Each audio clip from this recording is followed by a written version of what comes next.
ಸ್ವಾತಂತ್ರ್ಯ ಸಂಗ್ರಾಮದಲ್ಲಿ ಭೇದದ ವಿರುದ್ಧ ಏನೂ ಆಗಲಿಲ್ಲ, ಮುಖ್ಯವಾದ್ದು. ಆಮೇಲಿಂದ ಎಡ ಚಳುವಳಿಗಳು ಅವರು ಅಂದ್ಕೊಂಡಂಥ ಆಂದೋಲನಗಳಲ್ಲೂ ಕೂಡ ಈ ಭೇದವನ್ನು ಉದ್ದೇಶಿಸಬೇಕು ನಾವು. ಮೊದಲನೇದೇ ಶತ್ರುನೇ ಭೇದ ಅಂತ ಯಾರಿಗೂ ಅನಿಸಿಲ್ಲ. ಅದು ಭಾಳ ದೊಡ್ಡ ದುರಂತ. ಭೇದ ಅಂತರ್ಗತ ಆಗಿಬಿಟ್ಟಿದೆ, ನಮ್ಮ ಮನಸ್ಸಿನ ಭಾಗ ಆಗಿಬಿಟ್ಟಿದೆ. ಕ್ಯಾಸ್ಟ್ ಆಫ್ ಮೈಂಡ್ಸ್ ಅಂತಾನೆ. ಹಾಗಾದ್ರೆ ಈ ವಿದ್ವಾಂಸರು ಅಂತ ಕರ್ಸ್ಕೊಳ್ಳೋರೆಲ್ಲ ಆಯಕಟ್ಟಿನ ಸ್ಥಳಕ್ಕೆ ಬಂದು ಅಧಿಕಾರದಲ್ಲಿ ಕೂರ್ಕೊಳ್ಳಿಕ್ಕೆ ಆಸೆ ಪಡ್ತಾರೆ. ನಾವೇನೋ ದೇಶಕ್ಕೆ, ನಾಡಿಗೆ, ನುಡಿಗೆ, ಸಂಸ್ಕೃತಿಗೆ ಗಟ್ಟಿಯಾದ್ದೇನೋ ಮಾಡಬೇಕು ಅನ್ನೋ ನಿಲುವನ್ನು ಇಟ್ಕೊಂಡಿರ್ತಾರೆ ಅಂತಾರಲ್ಲ. ಇಲ್ಲ, ನನಗೆ ಆ ಥರದ್ದೇನು ಆಶಾಭಾವನೆ ಕಾಣಿಸ್ತಾ ಇಲ್ಲ ಎಲ್ಲೂ ಕೂಡ.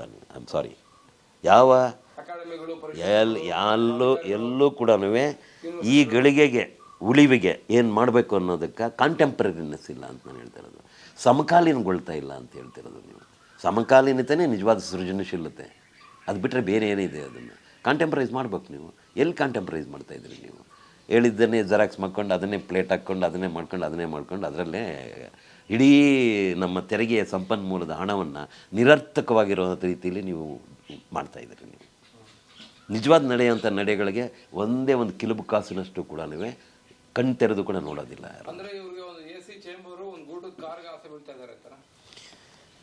ಅದು ದುರಂತ. ಏನು ಅಷ್ಟು ಟ್ರಿವಿಲೈಸ್ ಮಾಡೋಕ್ಕೆ ನನಗಿಷ್ಟ ಇಲ್ಲ ಅವರನ್ನು. ಕೆಲವರು ಅದರಲ್ಲಿ ಏನಾದ್ರು ಮಾಡಲೇಬೇಕು ಅನ್ನೋಂಥವ್ರು ಕೂಡ ಇದ್ದಾರೆ, ಇಲ್ಲ ಅಂತಲ್ಲ. ಭಾಳ ಗೌರವಿಸುವಂಥವರು ಕೂಡ ಇದ್ದಾರೆ. ಈಗ ಪುರುಷೋತ್ತಮ ಬಿಳಮಲೆ ಅವರಿದ್ದಾರೆ, ತುಂಬ ಮುಖ್ಯವಾದಂಥ ಸಾಂಸ್ಕೃತಿಕವಾದ ಆ ಥರ ಅನೇಕರಿದ್ದಾರೆ, ಒಬ್ಬರಲ್ಲ ಅನೇಕರಿದ್ದಾರೆ. ಆ ಥರ ಅವಕಾಶ ಸಿಕ್ಕಾಗ ಅವರಿಂದ ಏನಾದ್ರು ಮಾಡಬೇಕು ಅನ್ನೋ ಒಂದು ಇರ್ತದೆ. ಬಟ್ ಅವರನ್ನು ಪ್ರೋತ್ಸಾಹಿಸಬೇಕಾದಂಥ ವ್ಯವಸ್ಥೆ ಪ್ರೋತ್ಸಾಹಿಸುವಲ್ಲ. ತಿಂಗಾಳು ಮುಳುಗಿದವೋ, ರಂಗೋಲ ಬೆಳಗಿದವೋ. ಸರ್, ಕೋಲಾರ ಅವಿಭಾಜಿತ ಚಿಕ್ಕಬಳ್ಳಾಪುರ ಕೋಲಾರ ಜಿಲ್ಲೆ ಆಗಿದ್ದಾಗ ಈ ಭಾಗದಲ್ಲಿ ಹೇಗೆ ಈ ದಲಿತ ಚಳವಳಿಗಳು ಆರಂಭವಾಯಿತು, ಹೇಗೆ ಅದ್ರಲ್ಲಿ ತಾವು ಸಕ್ರಿಯವಾಗಿ ಭಾಗವಹಿಸಿದ್ರೆ ತಿಳಿಸ್ಬೋದಾ? ಬೂಸಾ ಚಳವಳಿನೇ ಪ್ರಜ್ಞೆಯ ಬೀಜ ಅಂತ ಹೇಳ್ಬೋದು, ಮೊದಲ ಬೀಜ. ನಾನು ಅವಾಗ ಫಸ್ಟ್ PUC ಓದ್ತಿದ್ದೆ, ಕರೆಕ್ಟ್ ಮೊದಲನೇ PUC ಓದ್ತಿದ್ದೆ ನಾನು ಕೋಲಾರ ಕಾಲೇಜಲ್ಲಿ. ಬಸವಲಿಂಗಪ್ಪನವ್ರ ವಿರುದ್ಧ ರಾತ್ರೋರಾತ್ರಿ ಎಲ್ಲರೂ ಎಲ್ಲ ಕಡೆಗೂ ಕಾಲೇಜುಗಳಲ್ಲಿ ಪ್ರತಿಭಟನೆಗಳನ್ನು ಡಿಸೈನ್ ಮಾಡಿದರು. ಯಾವ ಮಂತ್ರಿಗಳು? ಬಸವಲಿಂಗಪ್ಪನವ್ರನ್ನ ತೆಗೆದಾಕಬೇಕು ಅನ್ನೋದಕ್ಕೋಸ್ಕರ ಅವ್ರ ವಿರುದ್ಧ ಎಲ್ಲ ಇವರು ತಿರುಗಿ ಬಿದ್ದಿದ್ರು. ಅವರು ಬುಸಾ ಅಂದ್ಬಿಟ್ರು ಕನ್ನಡನ ಅಂತ. ಕೋಲಾರ ಕಾಲೇಜಲ್ಲೂ ಕೂಡ ಆ ಥರದೊಂದು ವಿರೋಧಿ ಪ್ರತಿಭಟನೆ ಆಯಿತು ಬಸವಲಿಂಗಪ್ಪನವ್ರ ವಿರುದ್ಧ. ಅದನ್ನು ಅವರ ಪ್ರತಿಕೃತಿನ ಸುಟ್ಟರು. ಅದರಲ್ಲಿ ಪ್ರತಿಕೃತಿಗೆ ಒಬ್ಬ ದಲಿತ ಹುಡುಗ ಚಪ್ಪಲಿ ಹೊಡಿತಿದ್ದ. ಅವನು ಕೂಡ ದಲಿತ ವಿದ್ಯಾರ್ಥಿ ಆಗಿದ್ದ ಅವನು. ಇದು ನಾನು ಭಾಳ ಡಿಸ್ಟರ್ಬ್ ಮಾಡ್ತಾ ಇದ್ದೆ, ಯಾಕೆ ಹಿಂಗಾಗ್ತಾಯಿದೆ ಅಂತ. ಕೊನೆಗೆ ಅದಾದಮೇಲೆ ಒಂದು ಮೈಸೂರಲ್ಲಿ ಸಿದ್ಧಾರ್ಥ ಹಾಸ್ಟೆಲಲ್ಲಿ ಒಂದು ಮೀಟಿಂಗ್ ಕರೆದರು. ಈ ನಮ್ಮನ್ನು ನಾವು ರಕ್ಷಣೆ ಮಾಡ್ಕೋಬೇಕಾಗತ್ತೆ, ಆ ಕಾರಣಕ್ಕಾಗಿ ಇನ್ನಿಷ್ಟು ಕಾಲ ಸಹಿಸಿದ್ದಾಯ್ತು, ಇನ್ಮೇಲೆ ಸಹಿಸಬಾರ್ದು ಅನ್ನೋ ರೀತಿಯಲ್ಲಿ ಒಂದು ಮೀಟಿಂಗನ್ನು ಕರೆದಿದ್ರು. ಅದಕ್ಕೆ ನನಗೆ ಹೋಗೋಕ್ಕಾಗಲಿಲ್ಲ. ಅದಾದಮೇಲೆ ಏನಾಯಿತು ಅಂತಂದರೆ, ನಮ್ಮ ಸ್ನೇಹಿತರು ಹೋಗಿದ್ರು ಭದ್ರಾವತಿಯಲ್ಲಿ. ದಲೈಕಯುಸಮ್, ಅದೇನೇ ತಾಯಿಗರ್ಭ, ದಲಿತ ಚಳವಳಿಯ ತಾಯಿಗರ್ಭ ಅಂತಂದರೆ ದಲೈಕಯುಸಮ್, ದಲಿತ ಲೇಖಕರ ಕಲಾವಿದರ ಯುವ ಸಂಘಟನೆ ಅಂತ 2 ದಿನಗಳ ಸಮಾವೇಶ ಭದ್ರಾವತಿಯಲ್ಲಿ. ಅಲ್ಲಿ ಭಾಗವಹಿಸ್ತಿದ್ದೆ ನಾನು. ಅಲ್ಲಿ ದೇವನೂರು ಮಹಾದೇವ ಎಲ್ಲರೂ ಇದ್ದರು. ಸಿದ್ಧಲಿಂಗಯ್ಯ, ದೇವನೂರು ಮಹಾದೇವ್, ಗೋವಿಂದಯ್ಯ, ಗುರುರಾಜ್ ಬಿಡೀಕ್, ಶಿವಾಜಿ ಗಣೇಶನ್, ರಾಮದೇವ್ ರಾಕೆ, ಉಲ್ಕೆರೆ ಮಹಾದೇವ, ಸುಮಾರು ಇಡೀ ಇವತ್ತೇನು ಬರವಣಿಗೆ ಮಾಡ್ತಾಯಿದ್ದಾರಲ್ಲ, ರುದ್ರಪ್ಪ ಅನಗವಾಡಿ, ಸುಮಾರು ಜನ, ಗಿರಿಯಪ್ಪ, ಚಂದ್ರಪ್ರಸಾದ್ ತೇಗಿ, ಇಂದು ಧರ್ವನ್ನಾಪುರ, ಮಂಗಳೂರು ವಿಜಯ, ಈ ಥರ ಪಟ್ಟಿ ಹೇಳ್ತಾ ಹೋಗ್ಬೋದು. ಸುಮಾರು ಜನ ಇವತ್ತೇನು ಬರವಣಿಗೆಯಲ್ಲಿ ಕೃಷಿಯಲ್ಲಿ ತೊಡಗಿದ್ದಾರೆ, ಅವರೆಲ್ಲ ಕೂಡ ಅಲ್ಲಿದ್ವಿ ಅಲ್ಲಿ. ಆ ನಂತರ ನಾವು ಈ ಥರದ ಸಾಹಿತ್ಯಿಕವಾಗಿರೋವಂಥ ನಾಲೆಡ್ಜನ್ನು ನಾವು ಪ್ರೊಡ್ಯೂಸ್ ಮಾಡಬೇಕು ಅಂತ, ಜ್ಞಾನ ಉತ್ಪಾದನೆ ಮಾಡಬೇಕು, ವರ್ಡ್ಸ್ ಮೂಲಕನೇ ನಾವು ಇದು ಮಾಡಬೇಕು ಅಂದ್ಕೊಂಡಿದ್ವಿ. ಆದರೆ ಪರಿಸ್ಥಿತಿಗಳು ಹೆಂಗಾಗ್ತಿತ್ತಂದರೆ, ದೌರ್ಜನ್ಯಗಳನ್ನ ನೋಡಿದಾಗ, ಅವನ್ನೆಲ್ಲ ನೋಡಿದಾಗ ಸುಮ್ಮನಿರಬಾರ್ದು ನಾವು, ಒಂದು ವಿಸ್ತೃತವಾದಂಥ ಒಂದು ಸಂಘಟನೆ ಬೇಕು ಇದನ್ನೆಲ್ಲ ರೆಸಿಸ್ಟ್ ಮಾಡೋಕ್ಕೆ ಅಂತ ಅನ್ನಿಸಿ, ಅದು ಅನಿಸಿದ್ದಾದಮೇಲೆ ಬಿ ಕೃಷ್ಣಪ್ಪನವರು ಭದ್ರಾವತಿಯಲ್ಲಿ ಸುಮ್ಮನೆ ಒಂದು ಸಂಘ ಕಟ್ಕೊಂಡಿದ್ದರು, ದಲಿತ ಸಂಘರ್ಷ ಸಮಿತಿ ಅಂತ, ಕರ್ನಾಟಕ ದಲಿತ ಸಂಘರ್ಷ ಸಮಿತಿ ಅಂತ. ಮಾಮೂಲಿ ಸಂಘಗಳಿರ್ತಾವಲ್ಲ, ಆ ಥರ ಒಂದು ಅಸೋಸಿಯೇಷನ್, ರಿಜಿಸ್ಟರ್ಡ್ ಅಸೋಸಿಯೇಷನ್ ಇಟ್ಕೊಂಡು ಅವರಲ್ಲಿ ಸಿದ್ಲಿಪುರ ಭೂ ಹೋರಾಟ ಅಂತ ಒಂದು ಹೋರಾಟನ ಕಟ್ಟಿ ಉಪವಾಸ ಸತ್ಯಾಗ್ರಹ ತಾಲೂಕು ಆಫೀಸ್ ಮುಂದ್ಗಡೆ 106 ದಿನಗಳ ಗಟ್ಟಿಗೆ ವರ್ಷಗಟ್ಟಲೆ ಮಾಡ್ತಾ ಬರ್ತಾಯಿದ್ರು. ಸೊ ಇದೇ ಹೆಸರನ್ನು ಇಟ್ಕೊಳ್ಳೋಣ ಅಂತ ತೀರ್ಮಾನಿಸಿ ಇಡೀ ದಲಿತ ಸಂಘರ್ಷ ಸಮಿತಿ ಅಂತ ಚಳುವಳಿ ಆರಂಭ ಆಯಿತು. ಮೊದಲನೇದಾಗಿ ನಮ್ಮ ಮೇಲೆ ಆಗ್ತಾ ಇದ್ದಂಥ ದೌರ್ಜನ್ಯಗಳನ್ನ ತಡಿಬೇಕು, ನಮ್ಮ ಹೆಣ್ಮಕ್ಳ ಮೇಲೆ ಆಗ್ತಾ ಇದ್ದಂಥ ಅತ್ಯಾಚಾರ ಮತ್ತು ಈ ಥರದನ್ನು ನಾವು ಬೀದಿಗಿಳಿದು ಪ್ರತಿಭಟಿಸ್ಬೇಕು ಅಂತ ಆರಂಭ ಆಯಿತು. ಸೊ ಕೋಲಾರಲ್ಲಿ ಮುನಿವೆಂಕಟಪ್ಪ ಅಂತ ಒಬ್ಬ ವಿದ್ಯಾರ್ಥಿ ಇದ್ದ. ಅವನು ಭಾಳ ಒಳ್ಳೆ ಫಸ್ಟ್ ಕ್ಲಾಸ್ ಏನೋ ಬಂದಿದ್ದ. ಆ ಊರಲ್ಲಿರುವಂಥ ರೆಡ್ಡಿ ಮಗ ಒಬ್ಬ ಹೊಟ್ಟೆ ಕಿಚ್ಚಿಗೆ ಅವ್ರ ಮನೆಯಲ್ಲಿ ಅವ್ರ ಮದುವೆ ಆದಾಗ ಮುಯ್ಪಟ್ಟಿ ಬರೀತಾರಲ್ಲ, ಅದಕ್ಕೆ ಮಗನ್ನ ಬಿಟ್ಟು ಈ ಹುಡುಗನ ಕೈಯಲ್ಲಿ ಬರೆಸ್ತಾರೆ. ನಿಮ್ಗೆ ಗೊತ್ತಾರ ಸುಮ್ಮನೆ ಜಾಣ ಇದ್ದಾನೆ, ಇವನು ಬರೀತಾನೆ ಅಂತ ಇವನ ಹತ್ರ ಬರೆಸಿದ್ದಾರೆ. ಆ ಇನ್ಸಲ್ಟ್ಗಳು ಅವನ್ನೇನು ಮಾಡಿತು ಅಂತಂದರೆ, ರಾತ್ರಿ ಕರ್ಕೊಂಬಂದು ಸಿನಿಮಾಗೆ ಹೋಗೋಣ ಬಾ ಅಂತ ಅವನಿಲ್ಲ ಹಾಸ್ಟೆಲಲ್ಲಿ ಇರಬೇಕಾದ್ರೆ ಕರ್ಕೊಂಡೋಗಿ ಅಲ್ಲಿ ಕೊಂದು ಬಾವಿಲಿ ಹಾಕ್ಬಿಟ್ಟು ಬಂದುಬಿಟ್ಟಿದ್ದ. ಅದನ್ನು ವಿರೋಧಿಸೋದಕ್ಕೆ ಮೊದಲನೆಯ ಮೆರವಣಿಗೆ ಆಗಿದ್ದು ಕೋಲಾರಲ್ಲಿ, ಅದೇ ಮೊದಲು. ಅದಾದ ನಂತರ ಬೇರೆ ಬೇರೆ ಬೇರೆ ಬೇರೆ ದೊಡ್ಡ ದೊಡ್ಡ ಹೋರಾಟಗಳನ್ನೆಲ್ಲ ಕಟ್ಟಿದ್ವಿ. ಅದೆಲ್ಲ ಗೊತ್ತೇ ಇರುತ್ತೆ ನಿಮಗೆ. ಸುಮಾರು ಹೋರಾಟಗಳು. ಕೋಲಾರ ನೆಲ ಅಂತಂದರೆ ಭಾಳ ದೊಡ್ಡ ಹೋರಾಟಗಳ ಭೂಮಿ ಅಂತಾಯಿತು. ಅಷ್ಟು ದೊಡ್ಡ ರೀತಿಯಲ್ಲಿ ಆ ಪ್ರಜ್ಞೆ ಇತ್ತು ಆವಾಗ. ಅದು ಆರಂಭ, ಈ ರೀತಿ ಆರಂಭ ಆಯಿತು. ನೀವು ನಿಮಗೇನು DSSನ ಪ್ರಭಾವವೋ ಅಥವಾ ನಿಮಗೆ ಸಾಂಸ್ಕೃತಿಕ ಚಟುವಟಿಕೆಗಳಲ್ಲಿ ತೊಡಗಿಸ್ಕೊಂಡಿದ್ರ ಸೋಂಕೋ ಗೊತ್ತಿಲ್ಲ, ಕ್ರಾಂತಿ ಗೀತೆಗಳನ್ನು ಬಹುವಾಗಿ ರಚಿಸಿಬಿಟ್ಟಿದೆ. ಆ ಕ್ರಾಂತಿ ಗೀತೆಗಳ ಬಗ್ಗೆ ಒಂದಷ್ಟು ಮಾತಾಡಿ. ಇಲ್ಲ, ನಾನು 7ನೇ ಕ್ಲಾಸಿಂದನೇ ನಾನು ಪದ್ಯ ಬರಿತಿದ್ದೆ. ಪದ್ಯ ಅಥವಾ ಏನಾದ್ರು ಅನಿಸಿದ್ದನ್ನು ಬರಿತಾಯಿದ್ದೆ, ಪುಸ್ತಕದಲ್ಲಿ ನೋಟ್ ಬರಿತಿದ್ದೆ. PUCಲಿರುವಾಗ, ಫಸ್ಟ್ PUCಲಿರುವಾಗ ನನ್ನ 2 ಪದ್ಯಗಳು ಸಾವು ನೀರಲ್ಲಿ ಪ್ರಕಟ ಆಗಿತ್ತು. ಸ್ಮರಣ ಸಂಚಿಕೆ ಬೆಳ್ಳಿತೇನೆ ಅಂತ ಶಿವರುದ್ರಪ್ಪನವರೇ ಬಂದು ಬಿಡುಗಡೆ ಮಾಡಿದ್ರು ಅದನ್ನು. ಆಗಲೇ ನಾನು ಪದ್ಯ ಬರಿತಾಯಿದ್ದೆ. ದಲಿತ ಚಳವಳಿಗೆ ಬಂದಮೇಲೆ ನನಗೆ ಪದ್ಯ ಬರಿಬೇಕು ಅಂತ ಅನ್ನಿಸ್ಲಿಲ್ಲ, ಹಾಡುಗಳು ಬರಿಬೇಕು ಅನ್ನಿಸ್ತಿತ್ತು. ಯಾಕಂತಂದರೆ ಭಾಷಣ ಮಾಡಬೇಕಲ್ಲ, ವಿಚಾರಗಳನ್ನ ಮುಟ್ಟಿಸ್ಬೇಕಲ್ಲ. ಭಾಳ ಕಡಿಮೆ ಜನ ಮಾತಾಡ್ತಾ ಇದ್ದಿದ್ದು. ಸಿದ್ಧಲಿಂಗಯ್ಯ ಈ ಥರ ಒಬ್ಬನೇ ಹೇಳ್ಬೇಕಂದ್ರೆ ಈ ಭಾಗದಲ್ಲಿ ಸಿದ್ಧಲಿಂಗಯ್ಯ ಒಬ್ಬನೇ ಭಾಷಣಕಾರ ಇದ್ದಿದ್ದೀನಿ, ಯಾರೂ ಇರಲಿಲ್ಲ. ಸೊ ಸಿದ್ಧಲಿಂಗಯ್ಯ ಎಲ್ಲ ಕಡೆಗೆ ಅವೈಲಬಿಲಿಟಿ ಇರಲ್ವಲ್ಲ.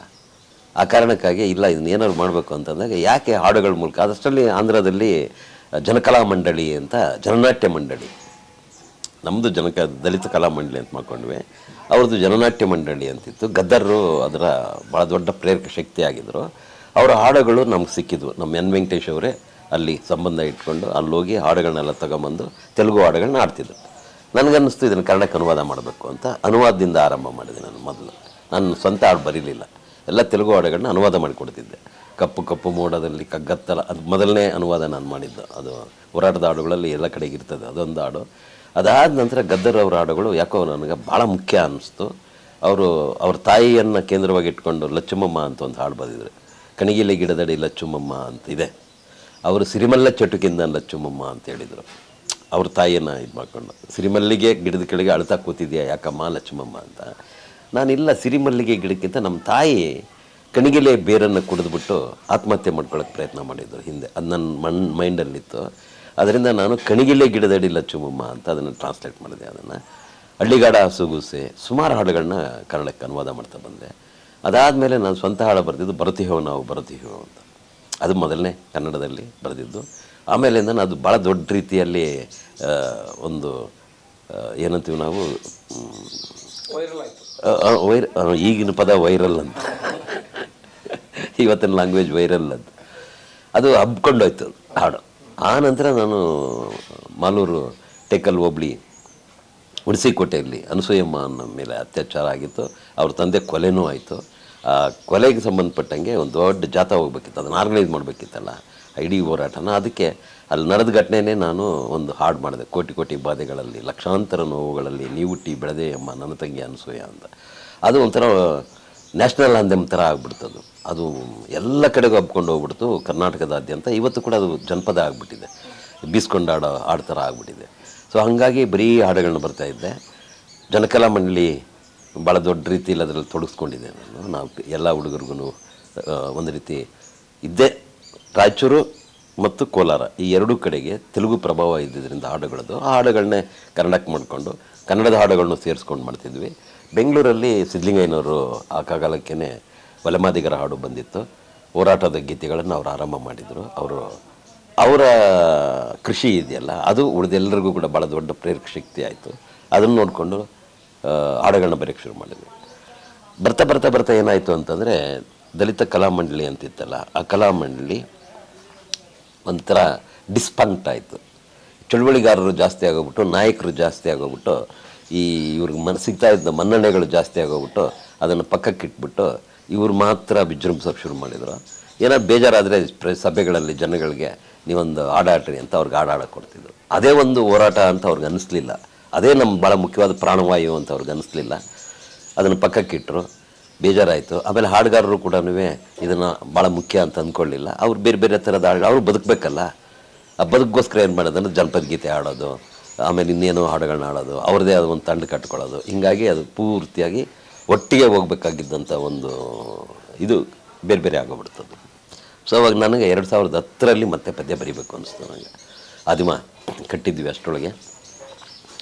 ಮತ್ತು ಇದು ನಿಜಕ್ಕೂ ಕೂಡ ಇಲ್ಲೇನೂ ಮಾಡೋದಕ್ಕೆ ಸಾಧ್ಯ ಇಲ್ಲ. ದಲಿತ ಚಳುವಳಿನ ಅದು ಪೂರ್ತಿ ಅವನತಿ ಕಡೆಗೆ ಹೊರಟೋಗಿದೆ.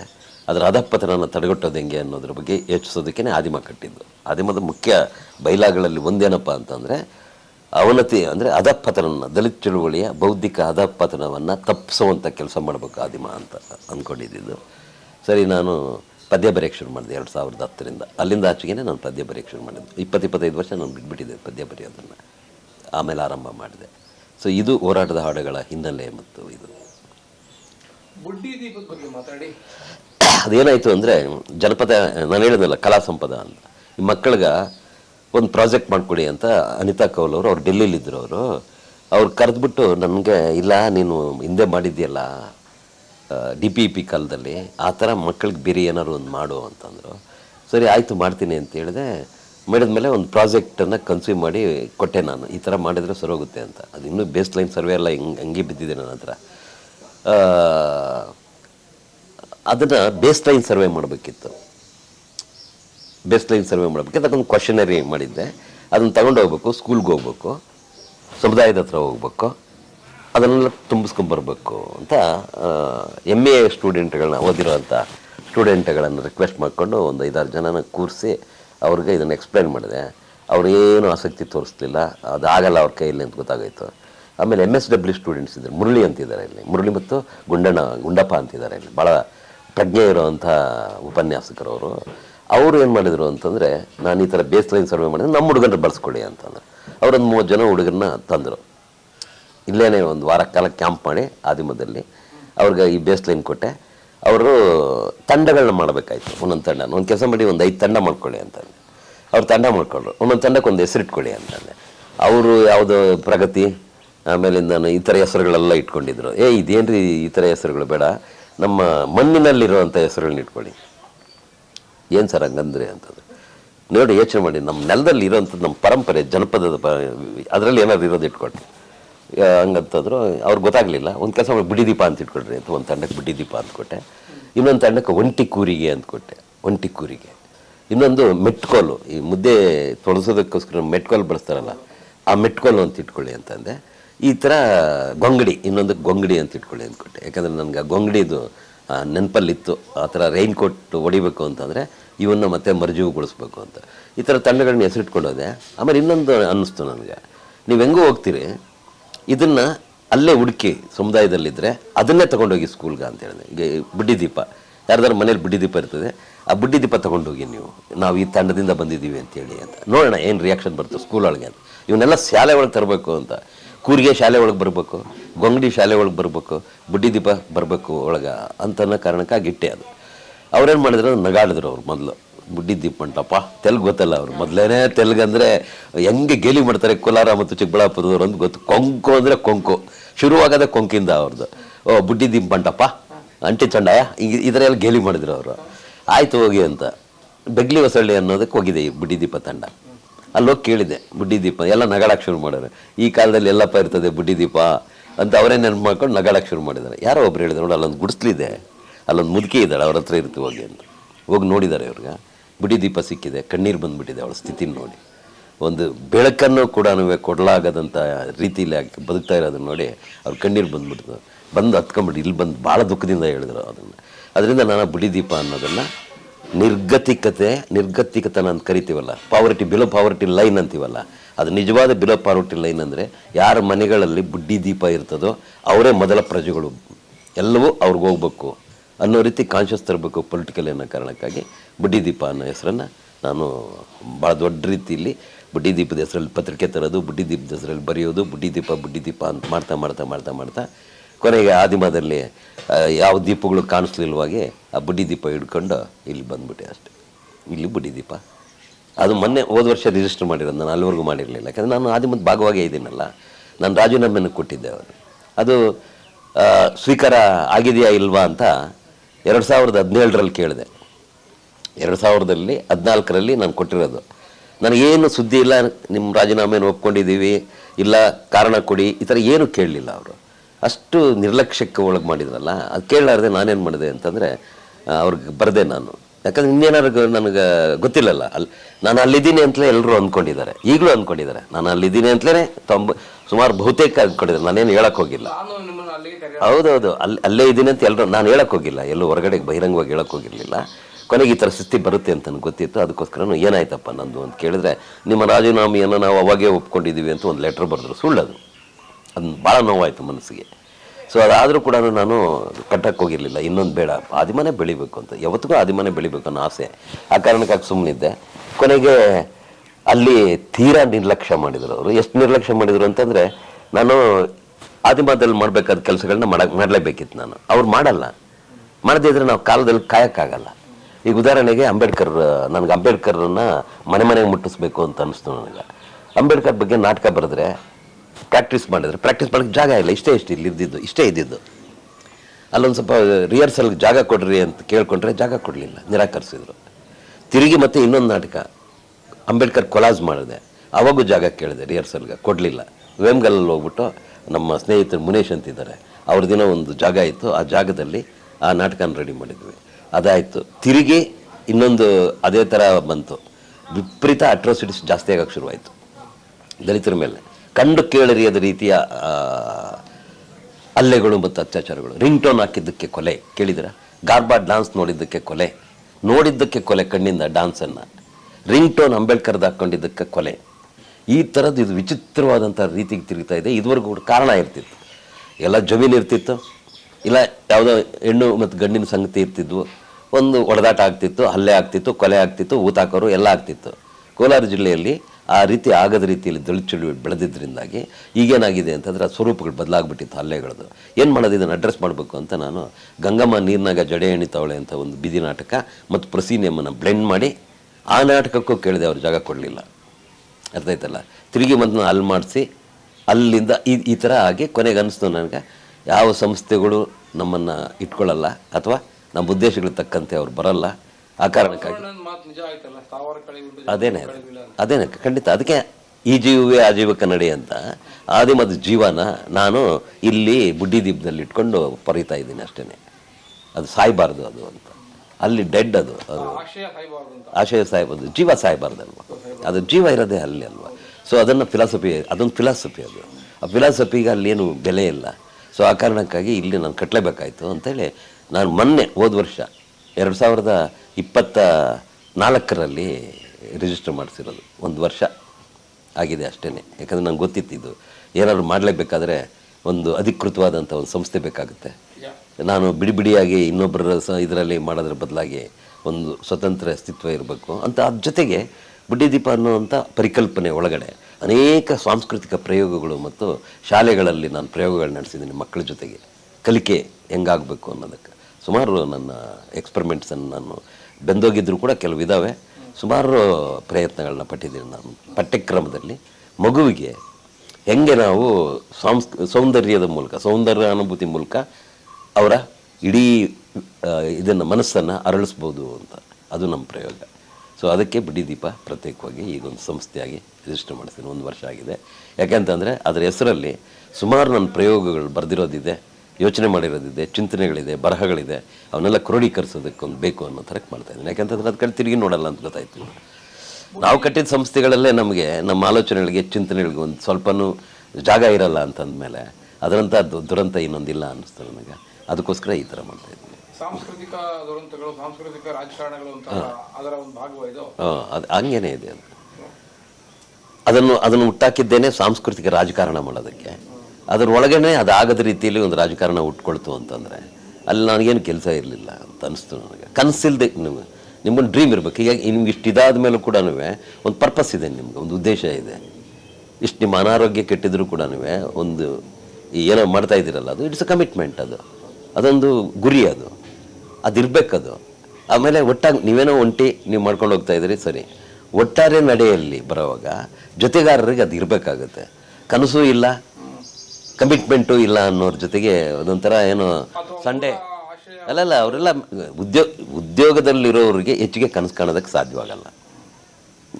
ಅವ್ರ ಕೆಲಸ ಆಯಿತು, ಅವ್ರಿಗೆ ಬಿಡು ಸಿಕ್ಕಾಗ ಸಂಘಟನೆ ಹೆಂಗ್ರೆ ಆಗುತ್ತೆ. ಇದು ಸಂಘಟನೆ ಅಂದರೆ ಹಂಗ ತ್ಯಾಗ ಬಲಿದಾನಗಳಿಲ್ಲದೆ ಇದ್ಮೇಲೆ ಅದು ಹೆಂಗೆ ಆ ಸಮುದಾಯ ಸಶಕ್ತಗೊಳ್ಳುತ್ತೆ. ಬಾಬಾ ಸಾಹೇಬ್ರು ಹೇಳೋದು ಅದನ್ನೇ, ಅಂಬೇಡ್ಕರ್ ಹೇಳೋದು, ಎಲ್ಲಿ ತನಕ ಈ ಸಮುದಾಯದಲ್ಲಿ ತ್ಯಾಗ ಬಲಿದಾನಗಳನ್ನು ಕೊಡುವಂಥ ಪೀಳಿಗೆ ಹುಟ್ಟೋದಿಲ್ವೋ ಅಲ್ಲಿ ತನಕ ಇದು ನಿರುಕ್ತ ಆಗಿರುವಂಥ ಜನಾಂಗ ಅಂತ ಆಗಿದ್ದದೇನೆ.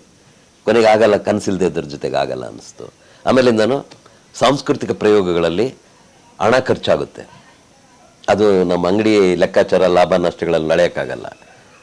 ಈಗ 14 ಕೋಟಿ ರೂಪಾಯಿ ಖರ್ಚು ಮಾಡ್ತಾರೆ ಒಂದು ಉತ್ಸವಕ್ಕೆ, ಹಂಪಿ ಉತ್ಸವಕ್ಕೆ, ಬನವಾಸಿ ಉತ್ಸವಕ್ಕೆ, ಕದಂಬ ಉತ್ಸವಕ್ಕೆ. ಏನಿರ್ತದೆ ಅಲ್ಲಿ ಬೆಳೆ ಖರ್ಚು ಮಾಡ್ತಾರೆ ಅಷ್ಟೇ. ಇಲ್ಲಿ ಜೊತೆಗಾರರಿಗೆ ಆ ಥರ ಪ್ರಜ್ಞೆ ಇರಬೇಕು. ಅದಕ್ಕೆ ಅಲ್ಲಿ ವೇಸ್ಟ್ ಆಗೋಯ್ತು, ಇದು ಇಲ್ಲಿ ವೇಸ್ಟ್ ಆಗುತ್ತದೆ ಅಂತಂದರೆ ನಾವೇನು ಮಾಡೋಕ್ಕಾಗುತ್ತೆ? ಸಂಸ್ಕೃತಿಯಲ್ಲಿ ನಾವೇನು ಅದನ್ನು ವ್ಯಾಪಾರನ ಬಂಡವಾಳ ಇಟ್ಕೊಂಡು ಮಾಡೋ ವ್ಯಾಪಾರನ ಆಗುತ್ತೆ? ಹೌದಾಗುತ್ತೆ, ಏನು ತಪ್ಪಿದೆ ಅದರಲ್ಲಿ? ಒಂದೊಂದು ಸಾರಿ ಒಂದು ಸಣ್ಣ ಪ್ರಾಪರ್ಟಿಗೆ, ಒಂದು ಬಿದಿರಿನ ಪ್ರಾಪರ್ಟಿಗೆ ಇಲ್ಲಿ 5,000 ರೂಪಾಯಿ ಖರ್ಚಾಗ್ಬಿಡ್ತದೆ ಒಂದೊಂದು ಟೈಮ್ ಒಂದು ಪ್ರಾಪರ್ಟಿ ಮಾಡಿಸೋದಕ್ಕೆ.